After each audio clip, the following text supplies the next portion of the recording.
เนื่องในโอกาสวันเกิดของประธานไกรสอนพรหมวิหารครบรอบ105 ปี ดังนั้นคณะพิซอบระดับชาติได้ตั้งกองบุญขึ้น เพื่ออุทิศให้แก่ประธานไกรสอนพรหมวิหารพร้อมทั้งมีพิธีตักบาตรแด่พระสงฆ์อยู่ที่พิพิธภัณฑ์ไกรสอนพรหมวิหารในวันเสาร์ที่จะมาถึงนี้คณะรับผิดชอบซี่นำระดับชาติเพื่อเฉลิมฉลอง3 วันประวัติศาสตร์ปี2025ครอบครัวพรหมวิหารคณะรับผิดชอบจัดตั้งกองบุญและการจัดตั้งทุกภาคส่วนที่เกี่ยวข้องได้มีจิตใจเลื่อมใสศรัทธาในพระพุทธศาสนาได้พร้อมเพียงกันจัดตั้งกองบุญขึ้น13กองเพื่ออุทิศส่วนกุศลให้แก่ทานประธานไกรสอนพรหมวิหารเนื่องในวันคล้ายวันเกิดครบรอบ105 ปีเพื่อระลึกถึงคุณงามความดีของเพิ่นที่มีต่อประเทศชาติและประชาชนลาวบรรดาเผ่าพร้อมเดียวกันนี้เป็นการคำนับสมเสยวันสถาปนาสาธารณรัฐประชาธิปไตยประชาชนลาวครบรอบ50 ปีและวันสั่งตั้งพรรคประชาชนปฏิวัติลาวครบรอบ70 ปี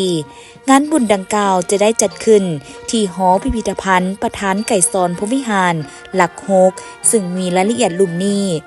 วันศุกร์วันที่12 ธันวาคม 2025กงกับมือแฮม7 ค่ำเดือน1 พศ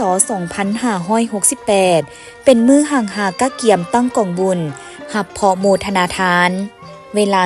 17:00 นพิธีไหว้พระหับศีลสูตรปริตามงคลฟังธรรมเทศนาส่งกันถวายบ้างปัจจัยและเครื่องบริวารต่างๆแด่พระสงฆ์105 องค์คารวะหับพรหยาดน้ำวันเสาร์วันที่13 ธันวาคม 2025กงกับมือแฮม8 ค่ำเดือน1 พศ 2568เวลา 7:00 นพิธีไหว้พระหับศีลถวายเครื่องใส่บาตรถวายกองบุญและเครื่องบริวารต่างๆฟังธรรมเทศนา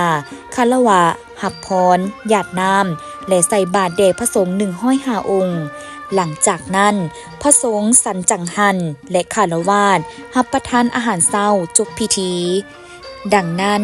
จึงขอเล่าบุญนี้มายังบรรดาทานการจัดตั้งญาติพี่น้องเพื่อนมิตรสหายและประชาชนลาวบรรดาเผ่าทั้งภายในและพี่น้องเชื้อชาติลาวอยู่ต่างประเทศได้สละเวลามาร่วมเฮ็ดบุญรับศีลกินทานนำพวกข้าพเจ้าด้วยขออวยพรไซอันประเสริฐให้ทานและครอบครัวจงมีแต่ความสุขความเจริญพร้อมด้วยอายุวรรณะสุขะพละด้วยเถิด